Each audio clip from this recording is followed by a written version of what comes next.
काफ़ी ही बढ़िया सा गोटे व्यू पॉइंट आमके मिलीगला आउ से व्यू पॉइंट रो भी काफ़ी ही बढ़िया प्लेस मिलीगला जेने आमके बढ़िया बढ़िया फोटो उठी हवा आ मो पछ आड़े देख खाली बैकग्राउंड काना जबरदस्त देखा जाउछे भाई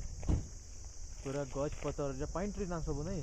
पाइन ट्री माने भरी ही पाखे यार बड़ बड़ लंबा लंबा पूरा गछ माने सब बड़ बड़ पहाड़ घर माने अच्छे से भितर ये छोट छोट छोट छोट दिशुचे रास्ता जाऊे सेटा भी ये छोट छोट जना पड़ुचे यार लोग तो नहीं दिसबार ना छाड़ एने जेन अच्छा कि नहीं ना बोली